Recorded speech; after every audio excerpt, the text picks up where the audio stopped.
Good morning, everybody. One more minute. One more. All set. Okay. Good morning, everyone. It is March 4th. It's about 9:02 a.m. And there's only 5 legislators on this committee this year, so we're all here. Last year we had 8. I guess it's not as exciting as it was before. Is there any changes to the agenda? I emailed you and a few others earlier to Can see you if we use the mic? Oh, sorry. I emailed earlier to see if we could move Halt's presentation earlier on the agenda because we've started the department meetings next door, so I wanted at least to release a couple of them earlier than later. Absolutely, we can definitely do that. Let's any public comment? Okay. Can I get somebody to move approval of the January 14th, 2025 minutes? Andy, second by Greg. All in favor? We're going to jump right into Holt Architects then. We'll jump Fantastic. right in. I'll share my screen. Actually, if you guys wouldn't quickly just introduce yourselves. Yep. And then we'll go from there.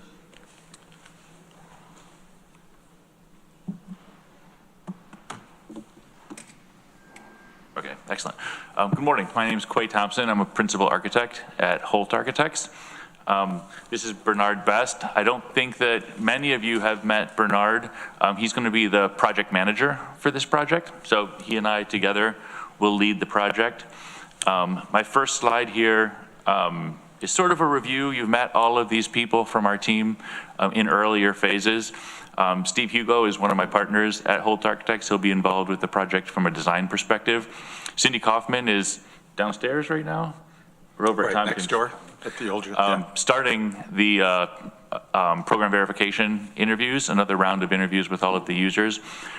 Kim Michaels is from Trowbridge, well, formerly Trowbridge Wolf Michaels, now Fisher Associates, Ithaca Landscape and Civil firm. Kevin Terry will lead our MEP team from Tetra Tech. Tim is also from Fisher. He's our traffic and parking consultant. Then Andrea and Christo will be involved in energy modeling and building performance. And Elise Johnson-Schmidt is our historic preservation architect. I like to start all of these presentations, whether it's to legislature or when we're meeting with users, with just an overall big picture reminder of what we see right now as the major goals of the project. We see 3 major goals of the project. First goal is to consolidate government services to a single campus, and in many cases a single building, to deliver clear and accessible services to the residents of Tompkins County in a one-stop format. So the consolidation of services is a big goal of this project.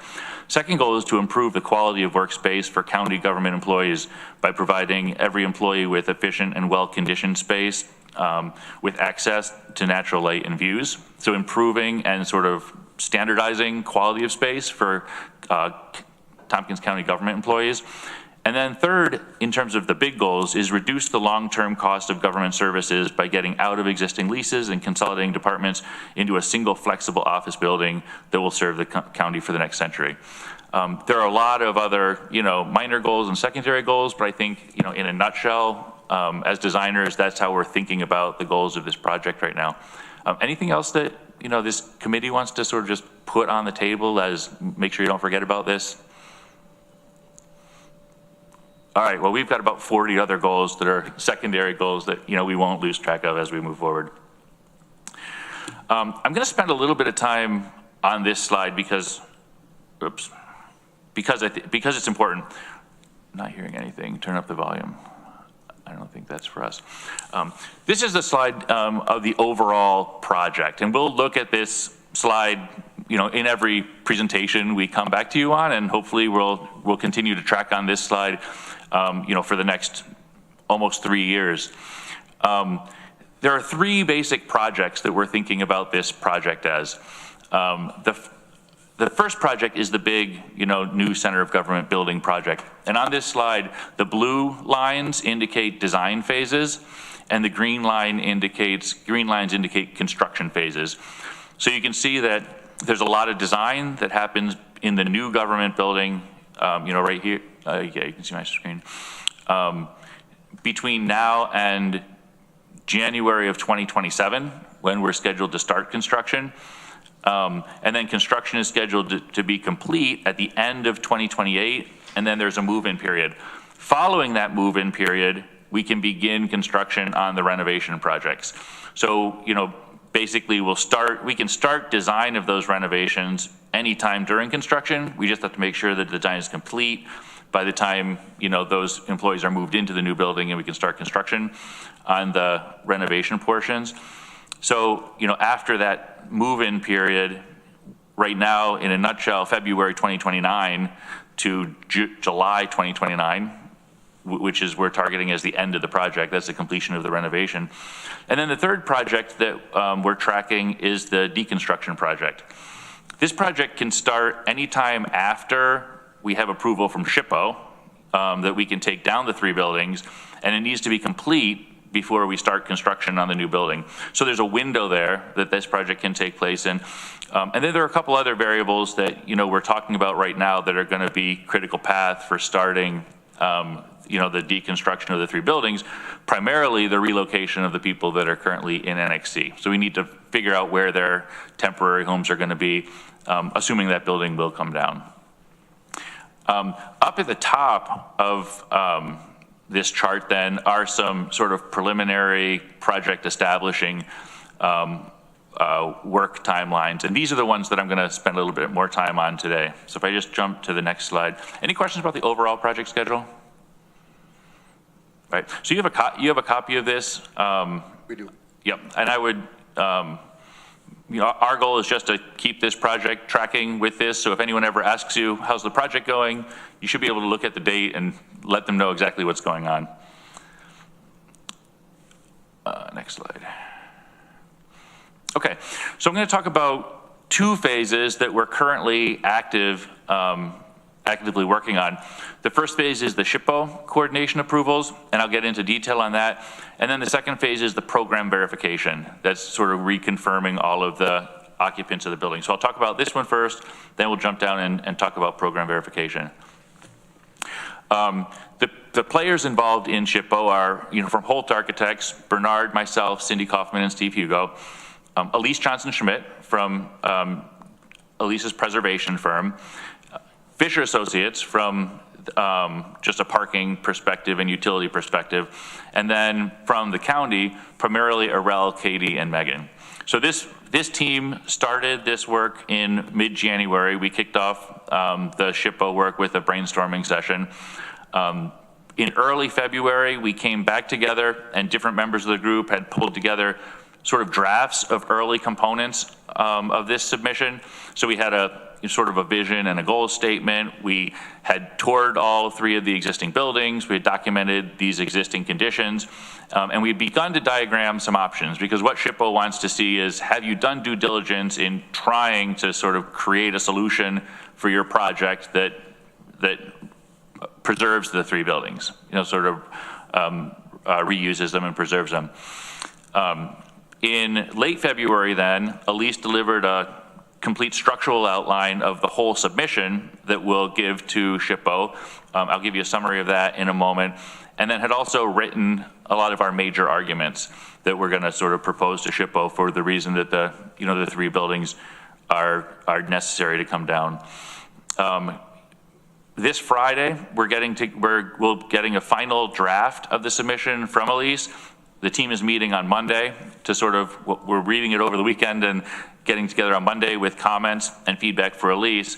March 10th, the final submission will be given to SHPO, or I'm sorry, March 10th is the draft. March 20th, the final submission is given to SHPO. And then April 10th, SHPO is scheduled to be in Ithaca. They're gonna tour the 3 buildings with us, and then we're gonna sit down for probably an hour and a half, 2 hours, and talk about, the other options that we had looked at and the challenges, and sort of hopefully help them understand where we are with the process. I'm just getting a window out of the way here. So after April 10th, we can't sort of exactly predict what steps are going to be, but SHPO may have some follow-up questions that could trigger additional investigation and documentation. This is the timeline for SHPO, and just if I go back one slide, the critical path that we're working towards is starting schematic design on May 12th. So by April 10th with SHPO on site, if we get sort of good news from them, we're in great shape for May 12th. If we have additional work to do, we left ourselves an extra month to put that together and connect with them again. So in terms of the general approach, this is a real brief summary of the outline and the submission that we'll be giving to SHPO. The argument will be in three basic pieces. There'll be a background, then project options, like the due diligence of looking at various alternatives, and then the comparative summary of findings. So the background will include information about the site, information about the three existing buildings, the importance of locating the center of government downtown in Ithaca from an economic perspective, and then the rest of the vision, goals, needs, and benefits of the project will be summarized. Those vision, goals, needs, and benefits are the things that we'll use, later in the comparative summary of findings to sort of analyze which of these options, work and which ones don't work. The project options that we're looking at are two options actually of maintaining all three buildings. Neither of these options we're able to make viable in any meaningful way. They're incredibly expensive because there's very limited parking on the site when you keep all three buildings. And from my perspective, as a designer, the flexibility that we need to build into, a government office building to endure, the next 3 years when we occupy it, let alone the next 80 to 100 years, just moving people in and out of those tight, strangely shaped spaces is going to be the same challenge that you've had, leasing space and moving people around. We have one option that maintains 300 North Tioga on the site, which is the bank parcel. Considering that bank parcel as maybe a main entrance and public space, and then as you get through that would also be the security, that might be a public space, but you're transitioning through that bank, and by the time you're through the bank, you're in a secure building behind it. Still more expensive, still requires, some parking structure on site. More expensive from a first cost capital budget analysis, and has other challenges. It doesn't fit in our budget, so from that perspective, it sort of fails one of the major, requirements of the analysis. And then the third option is a deconstruction of the three existing buildings and a new building on site. But we're looking heavily at salvaging elements of the existing building, some of them to be integrated into the new building, but also some of them just to be repurposed and used for other construction projects. Interestingly, this afternoon, we're meeting with some professors up at Cornell that have been involved in a study for a number of months, if not years at this point, that have been doing exactly this kind of work on these three buildings. They've already been analyzing these buildings. They have connections with a lot of local reuse, locations, and we're hoping that we can get, some good information from them relative to what types of options do we have available and how can we resource some of this material. So we're not making a story about demoing buildings and shipping them to landfill. We're making a story about, preserving and restoring materials, instead of buildings. So that if we get good information from that meeting, a lot of that will likely go right into our report. And then the comparative summary of findings will look at how the existing buildings challenge the overall success of the project. So maintaining existing buildings does create a lot of challenges. We'll document that. How we might accommodate parking and their parking requirements that we have for the project, certainly financial implications, and then simply experiential architectural components like entrances, wayfinding, natural light, sustainability, departmental equality, friendliness, ADA compliance. There will be a component on aesthetic vocabulary of the new building, how if it is a new building, it will blend in and complement the district, the historic district, because there's, I mean, in our interview, you remember we talked a little bit about, the setbacks and the bringing up. We can design a building that complements the historic district much more than the 3 existing, buildings currently do. And then finally, just a component on height and variations. Any questions on SHPO process, schedule or approach? Anybody have any questions or Annie? Yeah. Yeah, thank you for doing this. And your comment about working with Cornell to seeing what they have as far as deconstruction methods and systems that they have in place. I visited one of the deconstructions of up in College Town of one of the buildings up there. And so I just would like to, just to say right now, we don't have that method. So there could be, we're saying it's kind of like we would like deconstruction, but there's probably at least some of it, it's going to be demolition. I mean, I've toured the buildings. There's, it's a little different than some other buildings with the materials and elements and things like that. So salvaging elements of existing buildings, I think that's definitely what we're going towards. And I'm eager to learn, what else we can do to help salvage materials or parts thereof, the buildings. I just want to say that. And then so for the under 3B, this is accommodating parking requirements. Does that also mean for employees, or is that in a separate section? Yeah, so there are 2 components of parking on this project. One component is employee parking, one component is client parking, right? And when we're talking about parking, we're also talking about access in general, Right. We're considering public transportation and walking. We won't have, because we don't know whether we're optimistic that we'll be designing on this site of these 3 parcels, but we don't know yet. So the portion of the project that is doing the parking and traffic analysis, we don't want to pull the trigger on that until we know this is our site. So the information that we're providing in the report right now for SHPO is looking specifically at how much parking are we able to accommodate on site with a new building. We're going to take those parking counts, and as those parking counts reduce in terms of the volume of cars, we're budgeting because we're trying to translate all of this to dollars. So it's like dollars become the comparative analysis. We're translating that number of spots to spots that we build in a structure under the building.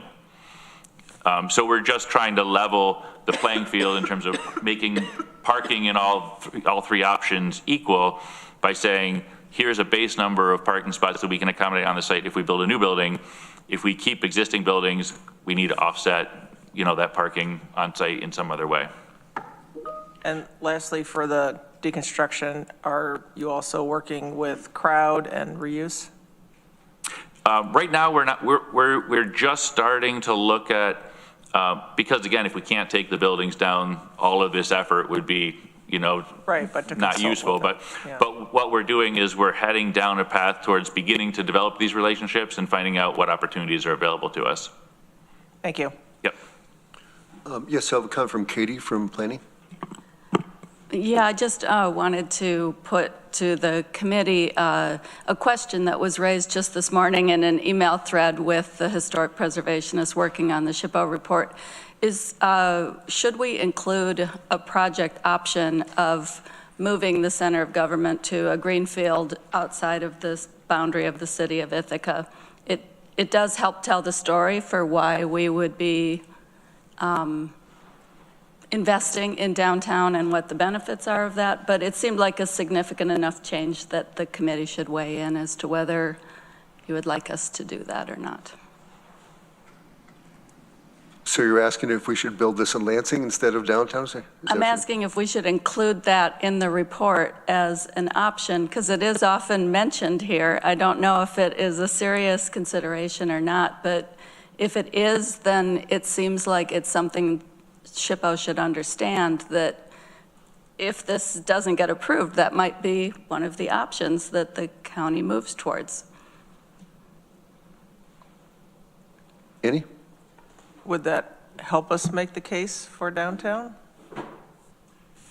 Yeah, I'll add one thing. I don't think that, I mean, as you know, the option of preserving the 3 buildings and still building on the site is really an option that, we're considering. But I think that, Ann, to your point, it might be worth including that. That's the option that we're trying to take off the table.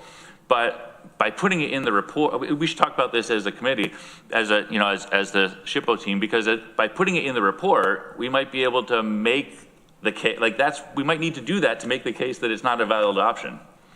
Yeah, I think that's a good idea. But I didn't want the committee to be surprised by seeing that option, so I thought I should bring it up today. But so what I would recommend is that we do the analysis and we consider putting it in the report, and then if it makes the statement we're trying to make, we would include it. But to the same point, leaving the 3 buildings on the site and building a really tall, skinny building in the middle isn't really a viable option either, and we're presenting that to SHPO in the report.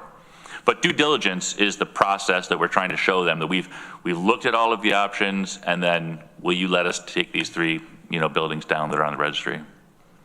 Mike? So I don't understand what the analysis would say. Of the off-site option? Yeah.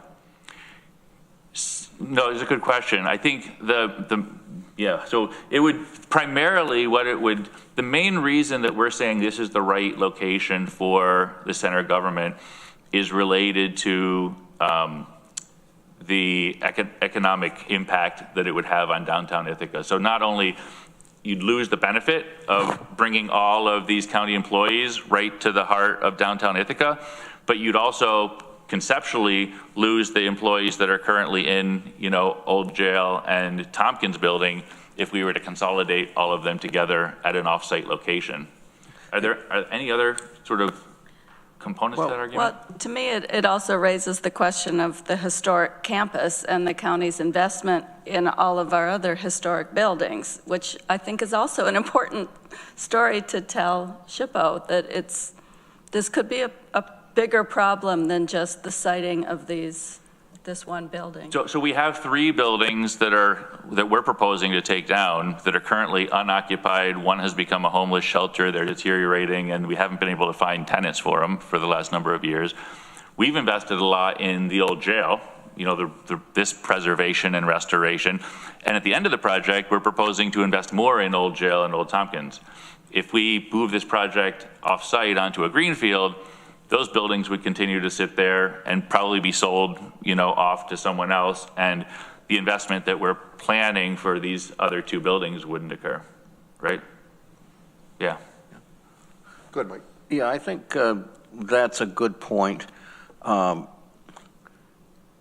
We've always looked at keeping not only the historic campus, but keeping the center of our government in the county seat, which is the City of Ithaca.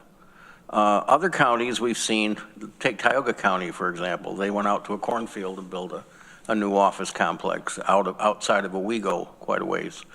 And other counties have done that. Yeah, it's cheaper, it's faster to do that.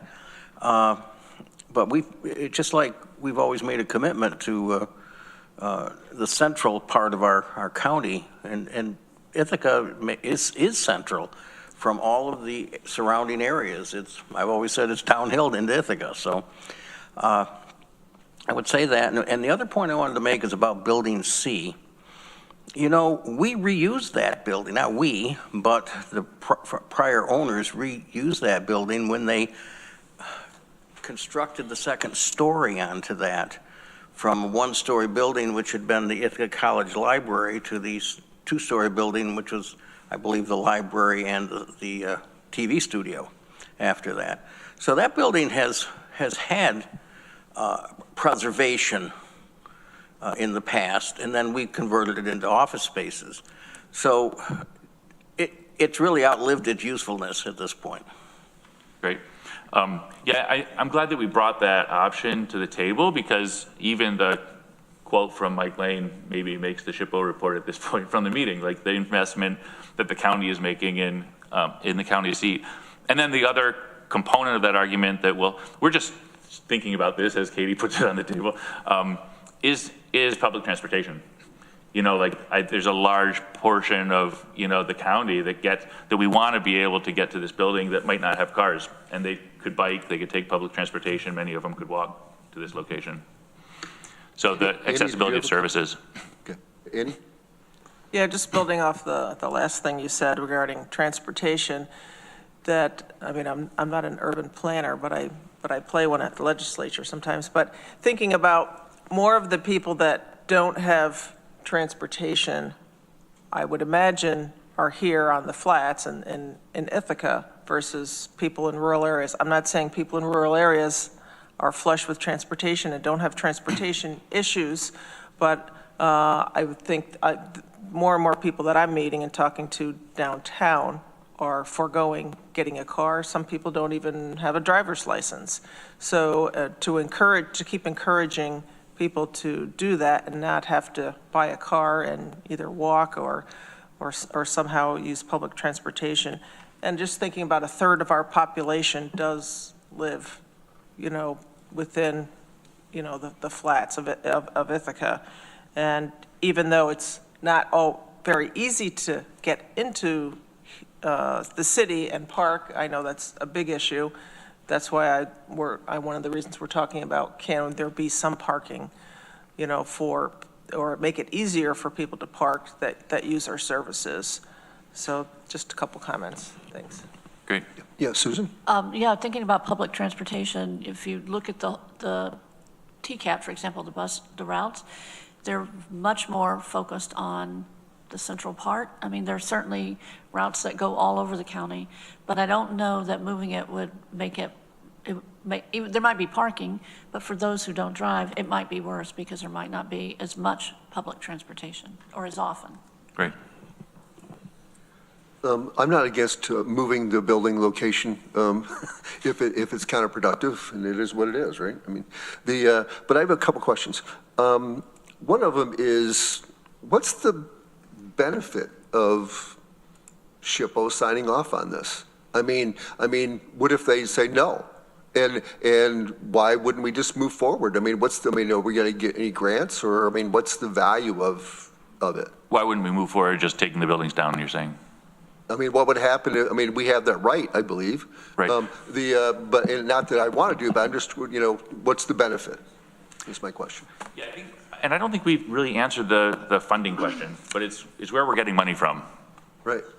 That's the question. Yeah. Right. Is there an answer to that question? Megan, do you want to talk about that? Or?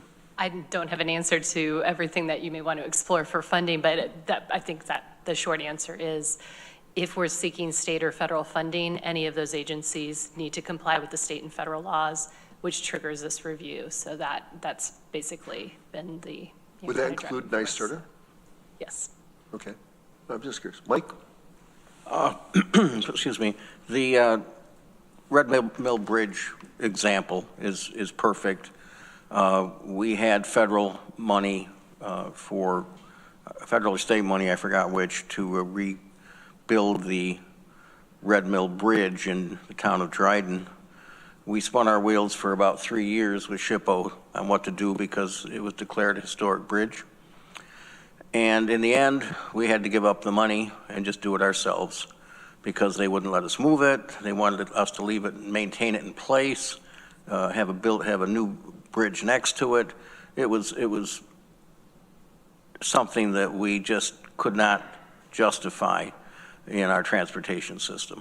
And the bridge still exists. It's still on over in the town of Dryden yard. It can be repurposed if something comes up that we can put it somewhere, but SHPO wouldn't agree to that. So that's an option we've got to think about.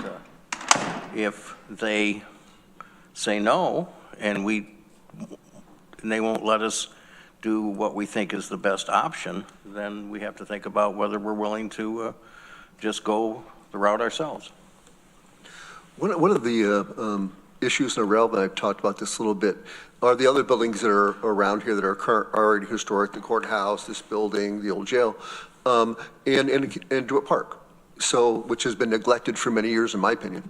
So when we look at this application with SHPOs, does it make sense to say, you know, we're going to do this work to these other buildings too? It's not just this building we're building. We're gonna do whatever we have to do to the courthouse. It probably should be power washed and, you know, all sorts of work done. There's work to be done here in this building. So it's not just this new building, it's the whole campus. So I don't know where the money comes from for any of that, but and I believe the City of Ithaca is responsible for maintenance of the DeWitt Park, which isn't done routinely. So I just think that we have the opportunity to make the whole campus look great. But if we don't build here, then we wouldn't, right? So, right. As much. Yeah, that is something that we're talking about also. Like, initially we were focused on the site with the 3 buildings on, but then we realized instead of taking down 3 out of 3 buildings, we could talk about preserving 2 buildings and taking down 3 out of 5 buildings. It seems like there might be, SHPO may look at each building individually and sort of take them all, you know, case by case. So they may or may not appreciate the sort of how we group them together. But I think, you know, certainly if we're talking about moving off campus and letting these 3 buildings become abandoned and not making the investment in the 2 buildings that we were talking about, they can't not look at the whole, you know, the whole project, the whole package we're talking about, right? Thank you. Anybody have any questions, or do you guys have anything else to add? Or Any other comments on SHPO? No? All right. we appreciate you coming and changing your schedule for us. Yeah, actually, I was going to also talk about program verification quickly. Oh, great. And then, but we'll get wrapped up here quickly. So program verification also started January once we had a contract, and it's in progress now. Bernard and Cindy and I are involved in, and Arel involved in, meetings with all of the departments again. Our security consultant has engaged in this study in terms of starting to sort of collect information from the users in terms of, their concerns and risks. Fisher Associates, from a traffic and parking perspective, have included some questions in the surveys that we're asking all of the departments and users. And then from a county perspective, Arel, the county administrator, and then all department stakeholders are involved in this survey. County administrator is, being added as a fairly important component of this, because we anticipate that we're going to get a lot of requests and expectations from departments that may or may not make sense, and some will be more vocal than others will be quieter, and we have to make sure that the vocal departments aren't the ones that get everything. There is an expectation of a lot of sharing of amenities and resources in the new building. So where departments right now are used to having a dedicated 20-person conference room, there might not be justification for more than 2 20-person department conference rooms in the whole building. So and from a security perspective, many of them are used to managing and handling their own security, where this building will have one point of security at the entrance and then control points around the building, but it'll be handled very differently. So as we sort of pull them out of the boxes that they're used to living in and getting them thinking about what life is going to be like in a consolidated center of government building, we're going to lean heavily on operationally, what are we designing for and how's the building going to work. We also need to lean heavily on thinking about what the county government might look like in 3 years. We did a similar study 3 years ago, and it's very different than the data we're getting back right now. And the data we're getting now isn't, if we just use that, they're not going to move into it for another 3 years. Is it going to work in 3 years? It has to. It has to work in 20 years, in 50 years, in 80 years. So we need to pull the users out of their sort of very suite. They're thinking in terms of suites. They're thinking in terms of just what am I and how do I operate right now. And part of this process will be getting them to think bigger about how they'll work in adjacency with all these other departments. So we had been preparing through January and early February to kick off the meeting with the department stakeholders. So we met with all of the departments to talk about the process and distribute survey information on February 14th. We gave them some homework that was due February 25th, and we got all of that information back from them. So updated a bunch of surveys and updated org charts and data about their departments. This week, March 3rd, we're meeting with all of the departments. I think, yeah, here's a list of what this week looks like for the program verification team. Tuesday, Wednesday, Thursday, Friday, and you can see 5 slots throughout the day, pretty much back-to-back meetings with all of the departments. And then in the future, we anticipate that additional meetings will be required with the users. This is sort of just a first pass of getting some baselines.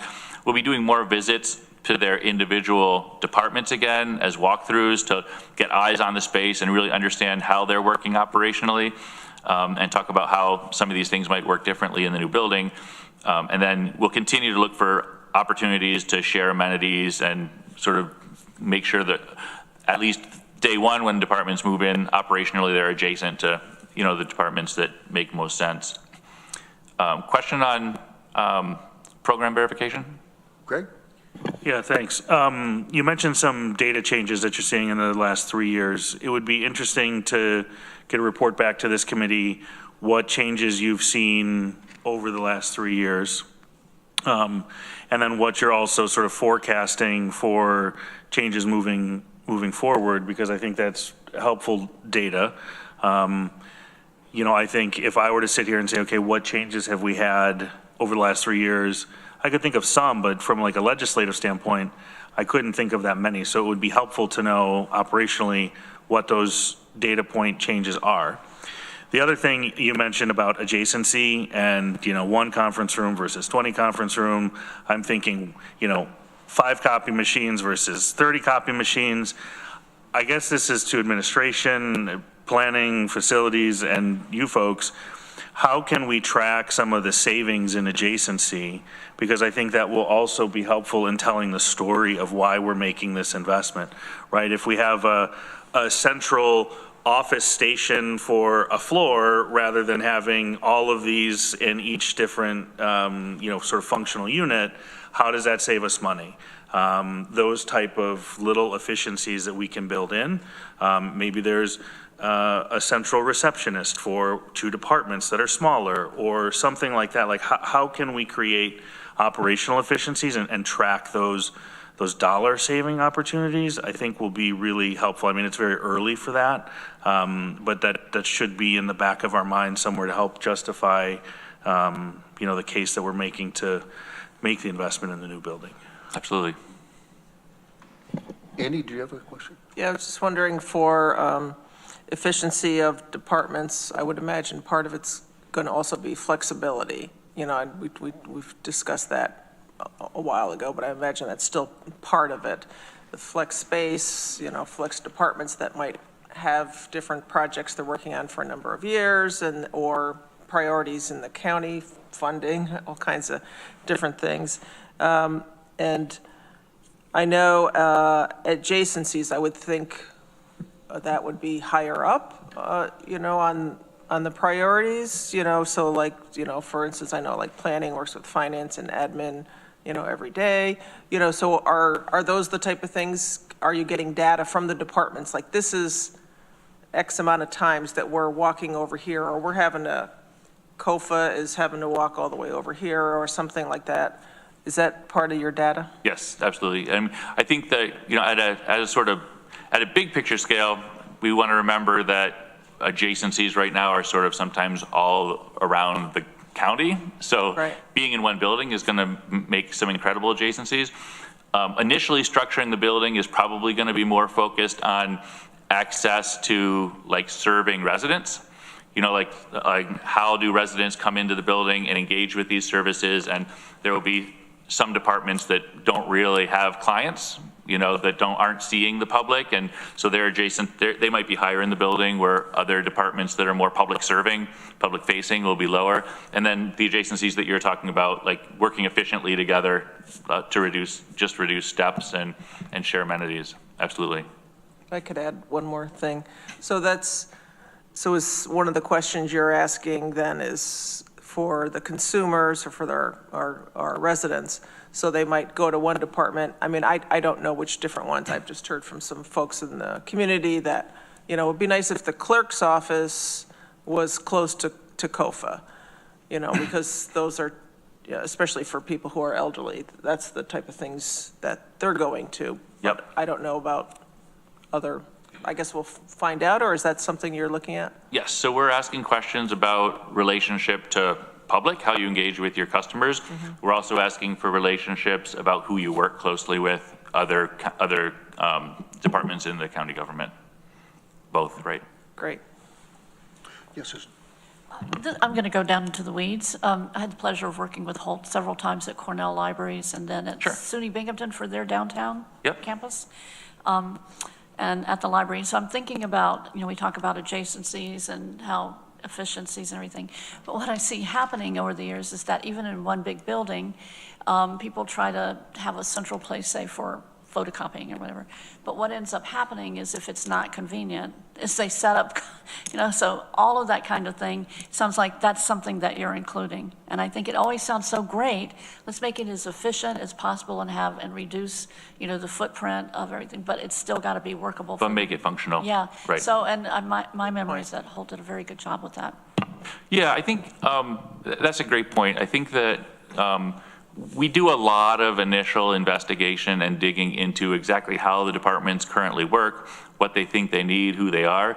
We're also thinking about the project at a scale that for a moment ignores all that and just says, what is an efficient office building? What's a reasonable proportion between private offices and open workstations? Where on a floor, probably at least one copy room and one break room per floor, or we could talk, we'll have conversations about creating culture. Like, do we want one break room where everyone has to go to and some people have to travel farther, but it's such a beautiful view of the lake that it makes the investment worthwhile. And those things, in that way, architecture can affect culture. We're even thinking about things like, right now, most of these departments have some type of financial transaction happening, and you can go to the website and deal with 90% of these financial transactions without even going anywhere. And I would suggest that if you can do it on a website at one location, we can probably do it in the building on the first floor in one location and not even take traffic up to those departments. So we're thinking about these types of services that they provide right now, services being collecting financial transactions. Does that have to happen at the department anymore, or can it happen down, essentially on, we do some banking, and banking is moving towards this direction of you go into the bank and you talk to a teller, but that teller is 50% helping you with your transaction and 50% training you how to do it yourself on your phone. And I think that if we start to think about the project in that way, we're sort of moving our county forward into the 20th century to help them not even need to come in, to the center government building in 5 years, as the technology continues to increase and they continue to get educated. Mike? I hope we're spending time thinking about first-class restrooms in this building. And do we need individual restrooms? Do we need family restroom? Do we need non-specific gender restrooms, things like that? But they seem to. We don't need just things tucked away in a side room where there has to be a little thing. We need to think that if this is going to be a building for a lot of people, they need to have those services. Yep, absolutely. And I'll just add lactation. Code requirement. Yes. Yep. Thank you, Mike. It's a code requirement. Yeah. What's that? I'm saying it's a code requirement, public health, so definitely something that will be taken care of. Just wanted to add. Yeah. One of the things that Rael and I talked about was the Annex C building, and IT's in there. Yep. And initially we thought IT could only move once, but I think they could move twice, and I think they're probably going to need to move twice, because doing all the construction and deconstruction of the other buildings could be an issue for them. And my thought is that that building, if we get approval to take them down, would not be taken down at the same time as the other two, because we have to worry about relocating people. The other buildings we don't. And so if you would think about if IT's moving where it could temporarily go, I think it needs to be on this campus still, and then go from there. So if you'd consider that, we only have a couple of choices for them to go here. We do have 7,000 square feet empty in the mental health building on the 5th floor. There's nobody in that where we could relocate people temporarily, but just consider that. Absolutely. Yeah, I'll flip to my last slide and we'll continue taking questions after that. Following the SHPO study and assuming we get a positive outcome and they say, yes, we can take down the 3 buildings, it actually triggers a number of other studies once we know what the site is. One of the study is this IT study that you're talking about. How are we gonna make the transition from Annex C to their final home, and does that have to happen? Can it even happen through a 2-step process, which we would try to avoid? So the IT study is one. Once we know that this is our site, it'll trigger the parking and traffic study that we'll do, which will give us a lot of great information about that. Parking and traffic study will include public transportation study and access study to the building. We have a much deeper risk analysis and security study, looking like pulling sort of, the last 3-5 years of police records, from local areas. So not just asking the users what they're worried about, but actually getting data on the types of events that, happen in this area and we expect to see in this area for the next, 50, 60 years in terms of similar municipalities. And then we have our city utility capacity analysis. So assuming that we're on this site again, before we get too deep in, make sure we have all of the electric power we need, waste removal we need. And then finally, that will trigger, and this is parallel to starting schematic design, the community engagement process. So once we know we have this site, we'll be digging in much more deeply in terms of designing that community engagement process. We'll come back to you with a proposal of, maybe a couple options of how we see it moving forward, and then we'll involve you much more in, the process of how we're working with the users, county employees right now. Once we start to work with the communities to get information and start to socialize the project, we'll want to collaborate very closely on that. And that was my last slide. So we'll take any other questions. Any other questions from anybody? Or Mike? This is sort of an aside, but are you familiar with what's going on with the single-use office building in Auburn? No. Well, I think there's a case study you folks ought to take a look at. They built that big office building in the 60s on their main Genesee Street in Auburn, where they have all of their offices consolidated.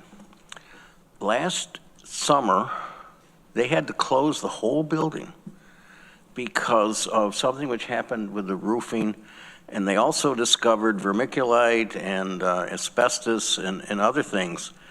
And so they had to move all the departments out. And meanwhile, they had hired an architectural firm to begin looking at renovating that building and maybe adding some space to it. And they were the initial estimates on that were $50 million, according to the news releases.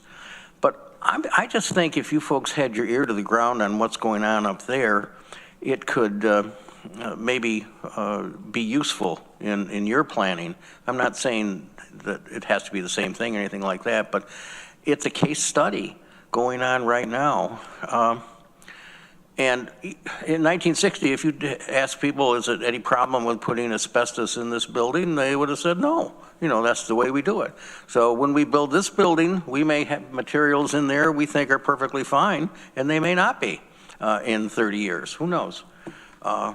So that's one of the issues you have with putting all the departments together, is what happens if there is an emergency and you have to take them all out. Where do you put them? and they're all over Auburn. I don't know whether they're back in the building now or not, but it was, I just think that that's something you should pay attention to. Great.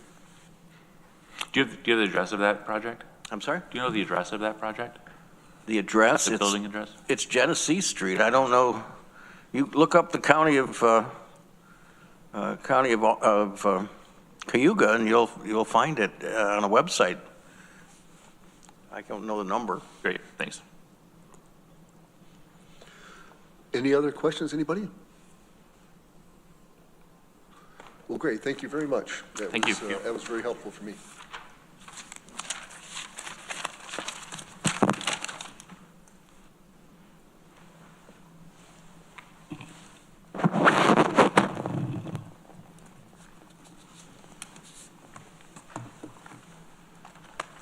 Okay, we're going to move on to the chair and vice chair report. And the reason, and I put down here related to discussion, is we're collecting a lot of data. And so I've been working with Jordan to figure out how we're going to manage this data and where it's going to be kept, and for historical purposes, and also just for to assist Arel and anybody else, because there's going to be a lot of information flowing our way.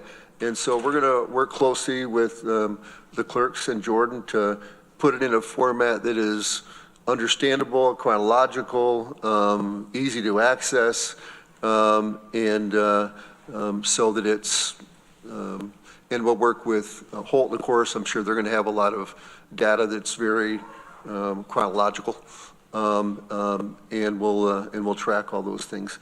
For example, Christine, you shared with us the difference between deconstruction and demolition, and so we've got that. That's going to be in our file. We want to make sure we understand all those things and do the right thing. So I just wanted to share that.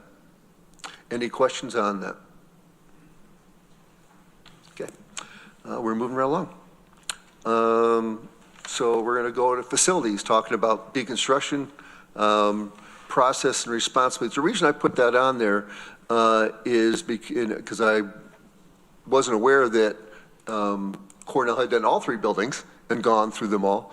But if you could talk about that, and our goal here for the legislature and this committee is to deconstruct, if at all possible, and if you want to give us an idea on that and where you think the responsibilities fall and your timeline, if everything moves as we hope.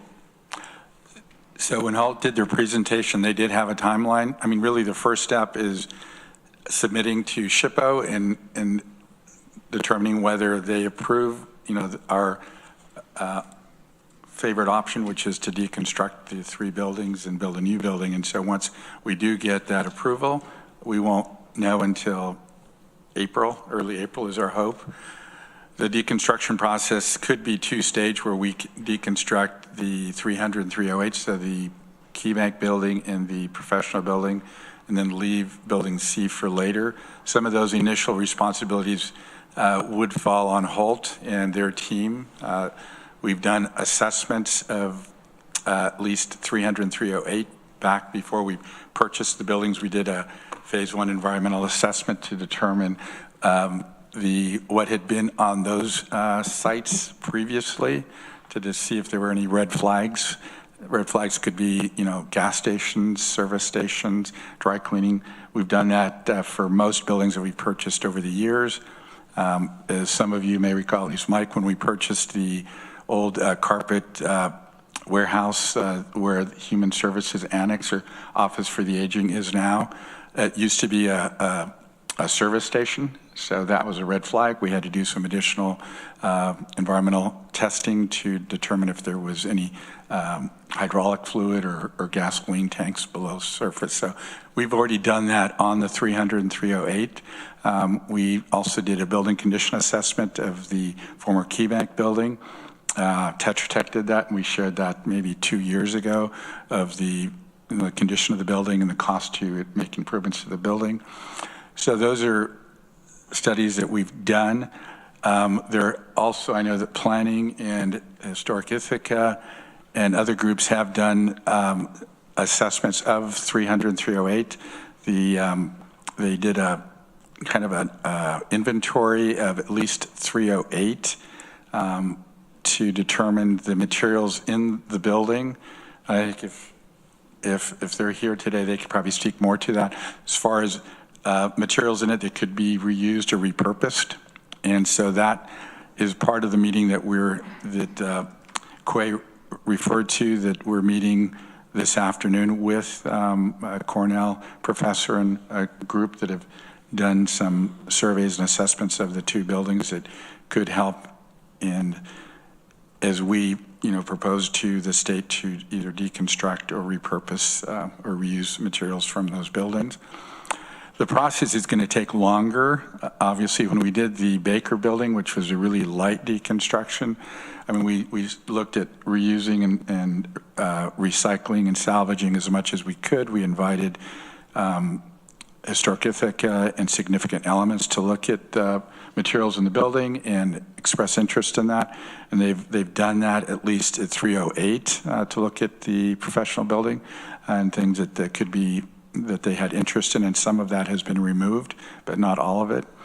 So this process would take longer. We would also have to do a hazardous building materials assessment to identify the extent of asbestos, lead, PCBs in the building.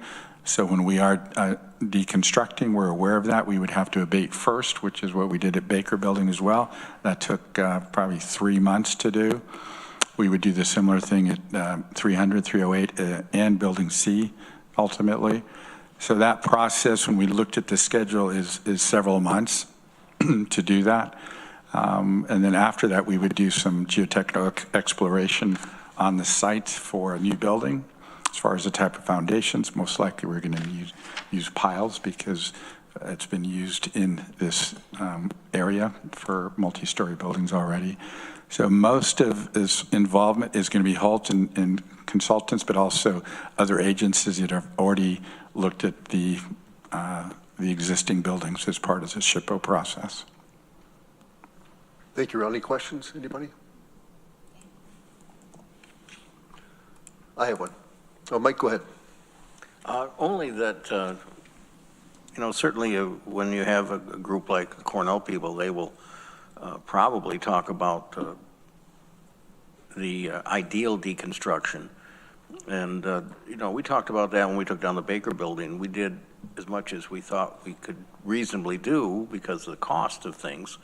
But whether we can do it to the full extent that they might want is questionable. And I just think we don't want to misrepresent that we're going to do a classic deconstruction of everything. Annie? Just wondering if, is that, you said there's somebody, is there somebody else that can speak to that? No, we don't have anybody else here that can speak to that. Yeah, I would just like to, just to make sure that we're, again, working with reuse crowd. Well, and this group that is meeting with HALT, at least this afternoon, involved crowd. So okay. They've done this assessment, and so they're going to share information with us. And true what Mike is saying also, depending on how far you go on that, deconstruction and reuse, yes, it gets more expensive.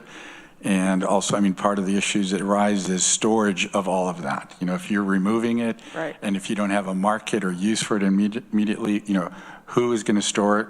Where is it going to be stored? And so you've got to balance those things. I think we can do more than we did at the Baker Dental building. I think there's more in these buildings that can be, reused or repurposed or recycled. And so, that's part of the project that we have put that as a scope of this project to look at and do as we move further along in this process. Yeah, I think just a pin in this, that when we get the municipalities, we don't have control of this, the county, but when municipalities add this, as part of their permitting process, that deconstruction is required, I think that's going to be one of the tipping points that's going to help make this, that there's going to be businesses around this. But right now, it's hard if there's just the county doing one of our buildings or a couple of buildings. So, but I would like to hear more. I mean, that's just a little bit that I was thinking. Thanks. Thank you, Nick. Greg?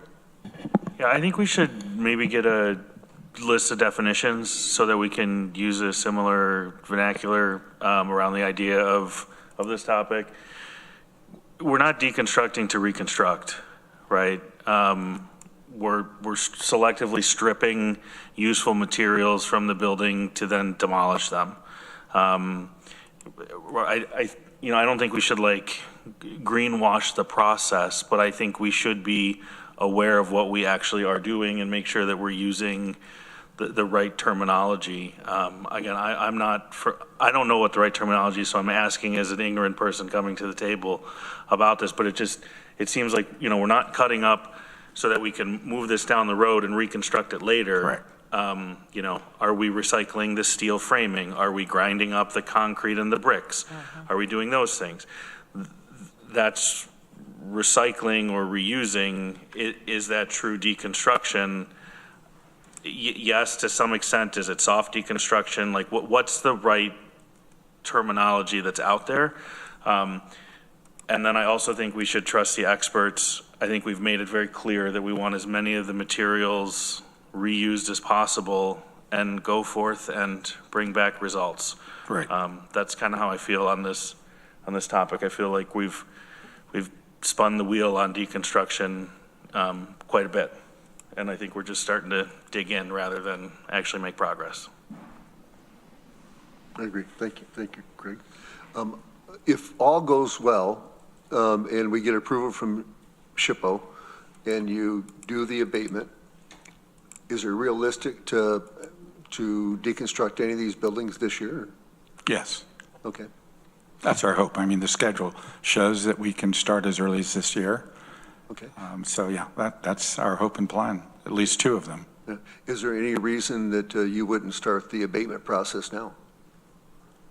Well, yes. I mean, until we find out from SHPO, because whatever we invest now in those buildings, if it turns out that we're not going to use this site, yeah, I mean, that's money lost. But, and we have no requirement to abate it if we wanted to sell it. We just have to disclose that those materials are in the building. But yeah, but that process will not take long. We already know visually that there is asbestos in at least the 300, 308, and we suspect, lead.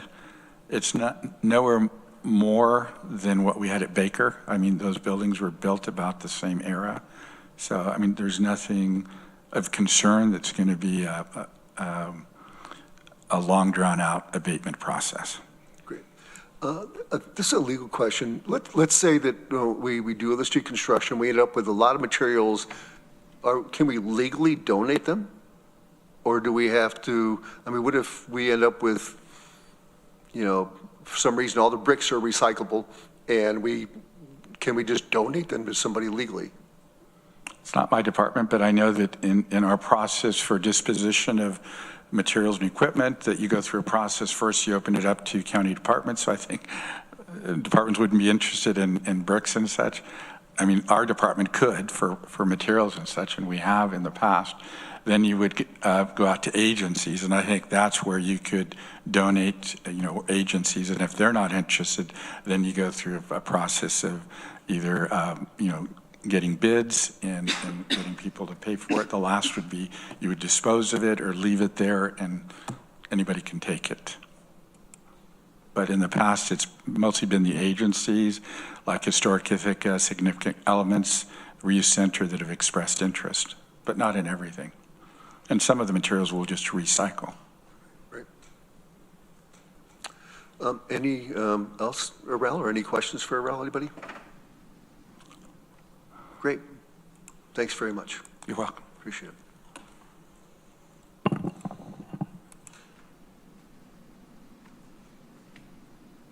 I don't think we have anything else. Does anybody else have any questions or comments they'd like to make? Seeing none, oh, Annie? Yep. So I thought there was a resolution in, I don't have it right back in front of me. That was just for. That was just for information? Prior resolution that we approved, yep. That was, okay. All right, Department relocation is what we already talked about doing. okay. Want to make sure we didn't forget anything. In that case, we are adjourned, and thank you, everybody. Thank you. Thank you.